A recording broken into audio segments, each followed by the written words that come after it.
Bonjour les amis et bienvenue dans cette nouvelle vidéo. Alors aujourd'hui, on va découvrir ensemble comment réussir la culture de l'épinard au potager.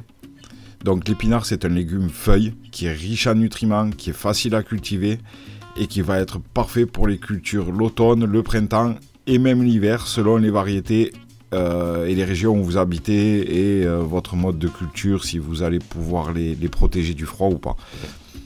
Alors à la fin de ce guide, je l'espère, vous aurez normalement toutes les clés en main pour réussir votre culture et avoir de belles récoltes. Alors avant de commencer, comme à chaque fois, si ce n'est pas déjà fait, pensez à vous abonner, à mettre un petit pouce bleu à la vidéo pour soutenir la chaîne. Moi, ça m'encourage à continuer. N'hésitez pas non plus à partager la vidéo si vous avez trouvé qu'elle est utile. Et n'oubliez pas de me dire en commentaire, j'attends vraiment vos retours sur ce point, pour me dire si vous aimez ce nouveau format de guide ou si vous préfériez les anciens d'il y a 7-8 ans, là où je faisais des présentations PowerPoint. Et puis vous pouvez également me dire quel guide vous aimeriez voir dans les prochaines vidéos. J'attends vos idées, hein. Le but c'est de faire des choses qui vous intéressent. Alors on va commencer cette vidéo par le choix des variétés, qui va être très important en fonction de la saison où vous allez cultiver vos épinards et de votre climat. Avec cette partie de ce guide, vous allez pouvoir déterminer si chez vous, vous pouvez le faire l'automne, l'hiver, le printemps, etc. Alors il faut savoir que les épinards, ils sont très résistants au froid, de manière générale, mais par contre, ils ne vont pas supporter les fortes chaleurs.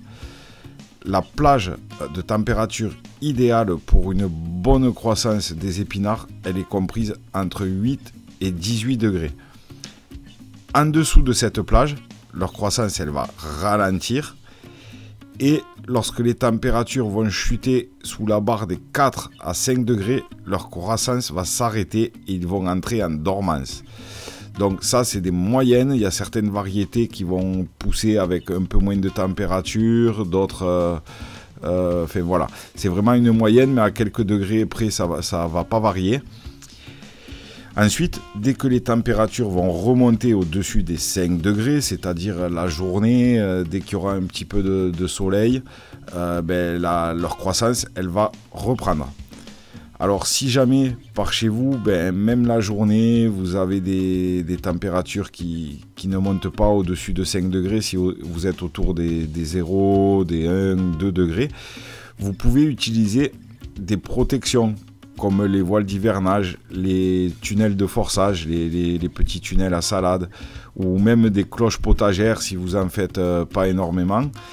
Avec ces outils-là, vous allez pouvoir gagner facilement 3 à 4 degrés de température à l'intérieur la nuit.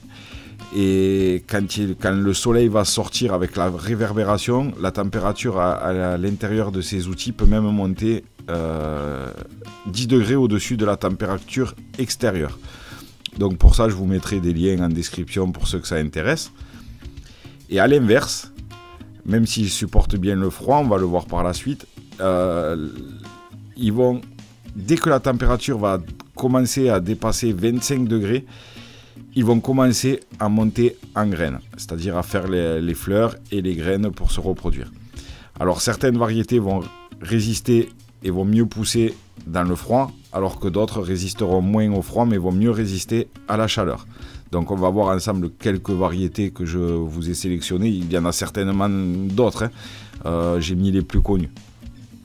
Alors parmi les variétés résistantes au froid, les plus résistantes au froid, on va retrouver l'épinard géant d'hiver qui va pouvoir supporter des températures jusqu'à moins 10 degrés. Alors je le répète, il ne va pas mourir jusqu'à moins 10 degrés. Entre 5 degrés et moins 10, il risque de rester en dormance. Dès que les températures remontent au-dessus de 5 degrés, ce sera valable pour toutes là, il va reprendre sa croissance. Ensuite, on a l'épinard matador qui, lui, va pouvoir résister à des températures jusqu'à moins 5 degrés environ. On a l'épinard monstrueux de Viroflay qui va résister autour de moins 5 à moins 7 degrés également. Ensuite, on a des variétés qui vont être plus résistantes à la chaleur. Donc, par exemple, l'épinard butterfly, il va pouvoir aller jusqu'à 25 degrés avant de commencer à montrer des signes de montée en graines. L'épinard Bloomsdale Long Standing, désolé pour mon anglais, lui il va être encore un peu plus résistant, il est donné pour résister jusqu'à 26-28 degrés avant de monter en graines. Et ensuite il y a une variété qui n'est pas vraiment un épinard traditionnel, c'est une autre plante, mais je vous ferai une vidéo là-dessus parce que j'ai découvert ça et ça a l'air très intéressant. C'est l'épinard de Malabar, ou la baselle de son vrai nom. Et lui, il va pouvoir résister jusqu'à 30 à 35 degrés. C'est pareil, on va cueillir des feuilles, ça va avoir un goût entre l'épinard et l'oseille, et c'est une plante vivace à partir du moment où il n'y a pas de gel chez vous. Donc d'année en année, c'est une plante grimpante qui va pouvoir atteindre 3 mètres. Donc si vous voulez une vidéo sur cette variété, dites-moi-le, je vous la ferai avec plaisir. Donc voilà, en conclusion pour les variétés, on voit qu'en adaptant le calendrier des semis et en choisissant des variétés adaptées, vous allez pouvoir obtenir une production d'épinards sur une longue période, malgré les variations de température. Donc on passe maintenant aux semis. Alors dans la foulée de cette vidéo, je vous ferai une autre vidéo de semis d'épinards au jardin. Donc là c'est vraiment le guide PDF, enfin le guide qui est plus PDF, mais le guide de culture. Donc le semis d'épinards il est facile, on va pouvoir procéder de deux manières, soit directement en pleine terre, soit en godet. Pour les périodes de semis, vous avez, on l'a dit, l'automne, même l'hiver, le début du printemps, pour tout simplement éviter les fortes chaleurs, car les épinards ils montent en graines rapidement en cas de chaleur. Moi, je sais que déjà dès avril, même mars, il se peut que chez nous, on ait déjà des 24-25 degrés. Donc vraiment, sur le pourtour méditerranéen, l'idéal, c'est de les cultiver dès maintenant, l'automne et l'hiver. La température de germination des graines, elle varie entre 8 et 20 degrés. Pour ce qui est du semis en pleine terre, donc vous allez pouvoir semer les graines en ligne, en espaçant vos rangs de 20 cm. Les graines, vous allez les enfouir à environ 1 cm de profondeur. Une fois que vos graines ont levé, vous éclaircissez pour laisser environ 15 cm entre chaque plant afin qu'ils puissent bien se développer. Alors quand on parle de semis en ligne, pour les cultures comme ça, je vois des amis à moi et tout qui mettent une graine tous les centimètres. Il n'y en a aucune utilité de faire ça, puisqu'on sait très bien qu'on va devoir éclaircir tous les 15 cm. Donc toutes les graines que vous aurez mis entre deux graines qui sont situées à 15 cm l'une de l'autre, vous allez devoir les arracher finalement. Donc quand on parle de semis en ligne pour des cultures comme celle-ci, c'est vous faites une ligne, vous tracez votre sillon et vous mettez 3-4 graines tous les 15 cm. Comme dans un poké, vous faites un poké avec 3-4 graines, et une fois que les plants ont levé, là, vous en gardez qu'une sur les 3 ou 4. Et l'autre technique que je préfère justement, parce que c'est plus simple à contrôler pour ce genre de culture, je trouve, il y a moins de gaspillage, c'est le semis en godet. Donc, ce que je fais, c'est que je mets 2 ou 3 graines par godet. Une fois que les plants sont sortis, je garde plus qu'un plant dans chaque godet, le plus joli généralement. Et lorsque les plants ils font 8-10 cm, je viens les repiquer en pleine terre, toujours en respectant cet espacement d'environ 15 cm.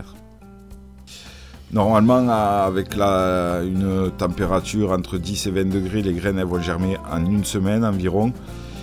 Moi je préfère cette technique du semis en godet parce que ça permet de mieux protéger les jeunes plants des limaces par exemple en début de croissance, ou bon, le froid par chez nous non, mais par chez vous ça peut vous éviter. S'ils commencent déjà à faire froid, faites-les en godet à l'intérieur et vous les sortez quand ils font une dizaine de centimètres. Il faut savoir qu'une jeune plantule, un jeune semis, quand on dit que ça résiste à moins de 10 degrés, c'est pas le jeune semis, c'est quand le plant il est quand même un peu établi dans le sol. Alors avant de repiquer vos épinards en pleine terre ou de faire vos semis en pleine terre, il va falloir bien sûr préparer légèrement le sol, puisque l'épinard il apprécie les sols riches et bien drainés. Donc on va l'ameublir environ sur 20 cm avec une grelinette, l'émietter avec une rotofourche ou un râteau. Vous pouvez y mélanger du compost ou du fumier bien décomposé. L'épinard, il est gourmand en matière organique, notamment en azote, puisque l'azote, les engrais riches en azote, c'est ça qui fait développer le feuillage, c'est l'azote. Et puisque l'épinard est un légume-feuille, il lui faut des apports en azote. Donc ensuite, si votre sol est trop acide, ça vous pouvez le savoir avec l'hygromètre que je vous avais présenté dans les dernières vidéos. Ça fait aussi testeur de sol. C'est intéressant de connaître l'acidité ou l'alcalinité de son sol. Donc je vous mettrai aussi un lien si ça vous intéresse. Si jamais vous avez un sol qui est trop acide, vous pouvez remonter le pH en ajoutant un petit peu de cendre de bois ou de la chaux. C'est naturel, hein, vous risquez rien, pour justement faire remonter ce pH. Alors attention, il faut le faire quelques semaines avant pour le stabiliser, et surtout y aller avec parcimonie. Vous refaites des mesures au fur et à mesure, n'y allez pas trop fort d'un coup, parce qu'une fois que le pH est trop haut, ce sera plus compliqué de le faire rebaisser. Alors on passe maintenant à l'entretien. Une fois que vos graines elles auront germé, les jeunes plants d'épinards ils vont nécessiter très peu d'entretien. Il y aura juste quelques gestes qui vont les aider à bien se développer, notamment au niveau de l'arrosage.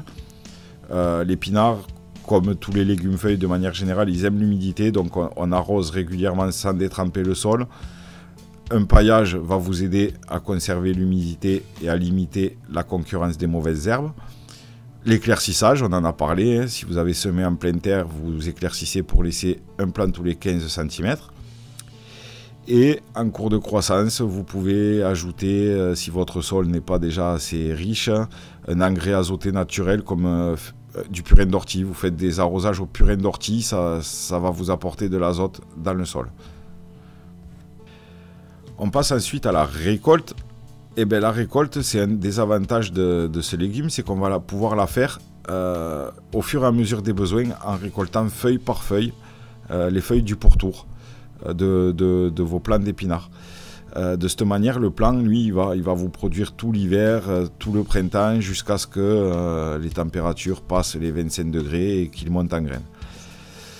Généralement, on va pouvoir récolter les feuilles du pourtour après 4 à 6 semaines. Il faut que le plant soit quand même bien établi, bien touffu, parce que si vous lui enlevez déjà des feuilles alors qu'il en a que 4 ou 5, il risque de mourir. Avant d'arriver à pleine maturité, ça va mettre environ 6 à 8 semaines après le semis. Donc voilà, je vous l'ai dit, pour une récolte continue, on va cueillir les feuilles extérieures en premier, et en fait la plante elle va continuer à renouveler ses feuilles en permanence tant que la température passera pas un seuil et qu'elle lui dira de monter en graines.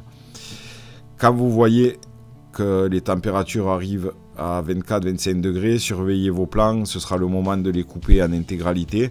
Donc là vous récolterez la pomme entière et voilà, et vous la dégusterez, puisque de toute façon il va monter en graines, et s'il monte en graines, les feuilles vont durcir et elles seront désagréables à consommer. Donc on passe à la conservation et aux utilisations qu'on peut en faire. Donc il faut savoir qu'une fois récoltés, les épinards, vous allez pouvoir les conserver au frais pendant quelques jours, mais ils vont rapidement perdre en qualité. Donc voilà, je vais vous montrer comment vous pouvez en profiter au mieux. Donc vous pouvez les conserver dans un sac en plastique en le plaçant ce sac au réfrigérateur. De cette manière, vous allez les conserver 3 à 4 jours. Il faudra ensuite les consommer. Ou alors vous pouvez les congeler, ça supporte très bien la congélation. Si vous avez une grosse récolte, par exemple à la fin de la saison, quand vous allez devoir récolter tous vos plants, puisque les températures commencent à monter, là vous allez vous retrouver avec beaucoup de feuilles. Tout le long de la culture, si vous prenez les feuilles du pourtour, vous les consommerez au fur et à mesure, il n'y a aucun souci, vous les mettez au frais. Et en fin de saison, de l'épinard, vous pouvez blanchir les feuilles. Pour les blanchir, vous faites bouillir une marmite d'eau, vous plongez vos feuilles là-dedans pendant 1 minute, vous les sortez, vous les essorez, puis vous les congelez. Et après, les épinards, vous pouvez les déguster soit cru en salade ou cuit dans des plats comme les quiches par exemple, les gratins, les soupes. C'est un légume qui est riche en vitamines, en minéraux, parfait pour un régime équilibré. Voilà, vous avez maintenant toutes les clés à main pour réussir la culture de l'épinard. En tout cas, je l'espère. J'espère que j'ai été complet dans cette vidéo. J'aimerais faire des vidéos un petit peu plus courtes, mais malheureusement, quand on détaille tout un légume, la vidéo, elle fait entre 15 et 20 minutes, voire plus pour des légumes où j'ai beaucoup de choses à dire. Je peux pas faire plus court, désolé. Je sais qu'il y en a qui ne regardent pas jusqu'au bout, mais voilà. En tout cas, je remercie tous ceux qui sont arrivés jusqu'à la fin de cette vidéo. Je vous donne un petit code, comme à chaque fois. C'est la nouveauté dans ces guides. Donc, vous me donnez le code 0811 dans le commentaire de la vidéo. Et dès que cette vidéo aura atteint 500 pouces bleus, je ferai un tirage au sort et je vous ferai gagner des sachets de graines qui me restent en stock. Donc voilà, vous me mettez un commentaire 0811. N'hésitez pas non plus à me dire quel guide vous aimeriez voir par la suite. Dites-moi si ce genre de guide, ce nouveau format vous plaît, c'est important que je le sache. J'ai pas eu énorme, pour l'instant j'ai eu quelques retours, mais bon, j'en ai eu que quelques-uns. Dites-moi si ça vous plaît, est-ce que je continue sur ce format-là ou est-ce que je reprends les anciens guides. Et voilà, et puis si vous ne l'êtes pas déjà, je répète, abonnez-vous, activez la cloche de notification, comme ça vous recevrez une notification dès que je publie une vidéo. Laissez un pouce bleu, c'est important. Et n'hésitez pas non plus à partager la vidéo sur vos réseaux sociaux. Je vous dis à bientôt et bon jardinage à tous.